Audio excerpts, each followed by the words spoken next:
మత్తయి సువార్త 7వ అధ్యాయం 21వ వచనంలో యేసు ప్రభువారు ఈ విధంగా చెబుతున్నారు. ప్రభువా ప్రభువా అని నన్ను పిలిచి ప్రతివాడును పరలోక రాజ్యంలో ప్రవేశింపడు కానీ లోకమందున నా తండ్రి చిత్త ప్రకారం చేయవాడే ప్రవేశించును అని యేసు ప్రభువారు చెప్తున్నారు.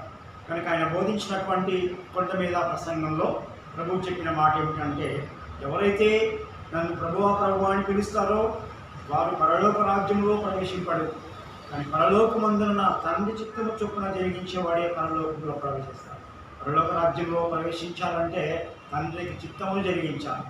తండ్రి చిత్తమును జరిగించకుండా, తండ్రి ఆజ్ఞలు గైకొనకుండా, అది క్రీస్తు ఇచ్చినటువంటి ఆజ్ఞలు గైకొనకుండా మనం కేవలం మన పై ప్రజలతో మాత్రమే ప్రభువా ప్రభువా అని పిలిచినట్లయితే పరలోక రాజ్యంలో మనం ప్రవేశింపము. కనుక పరలోక రాజ్యంలో ప్రవేశించాలి అంటే తండ్రి యొక్క చిత్తమును జరిగించాలి. తండ్రి చిత్తము ఏమైనదో దేవుని యొక్క వాక్యంలో స్పష్టంగా దేవుడు తెలియజేస్తాడు. ఆయన చిత్తమును మనం జరిగించాలి. ఎఫెసీ పత్రిక 1వ అధ్యాయంలో చూస్తున్నాం తండ్రి యొక్క చిత్తము ఏమిటో.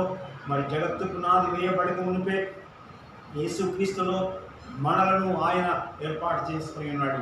తండ్రి యొక్క చిత్తం ఏమిటంటే జగత్తు పునాది వేయబడక మునిపే యేసుక్రీస్తుని ఈ లోకములను పంపించి ఆయన ద్వారా మనం రక్షించుకొని క్రీస్తు ద్వారా తన యొక్క సంఘమును ఏర్పాటు చేసి స్థాపించి ఆ సంఘానికి ఆయనను శిరస్సుగా నియమించి ఆ సంఘములో మనం సభ్యులుగా చేయడానికి అది దేవుడు సంకల్పించినటువంటి అనాది సంకల్పము.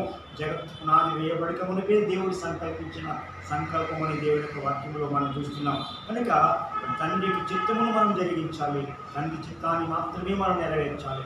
మనకు ఇష్టం వచ్చినట్లు, మనకు నచ్చినట్లు, మనకు నచ్చిన సంఘానికి వెళ్ళి మనకు నచ్చినట్టుగా ఆరాధించి మనకి నచ్చినటువంటి పద్ధతులు మనం అమలు చేసినట్లయితే దేవుని యొక్క రాజ్యంలో మనం ప్రవేశించము. కాబట్టి ఆ యేసు ప్రభువు చెప్పినటువంటి మాటలు మనం చూస్తున్నాం. ఆయన మాటలు విని బండ మీద ఇల్లు కట్టుకున్నటువంటి బుద్ధిమంతు వలె మనం ఉంటాం. ఆయన మాటల ప్రకారంగా మనం జరిగించినట్లయితే ఆ విధంగా జరిగిస్తూ మన యొక్క పునాదిని, మన యొక్క జీవితాన్ని ప్రభువు యొక్క మరి మాటల మీద, ఆయన చిత్తముల మీద మనం నిర్మించుకొని ఆయన చిత్తాన్ని మనం జరిగించాలని దేవుని యొక్క వాక్యంలో చూస్తున్నాం.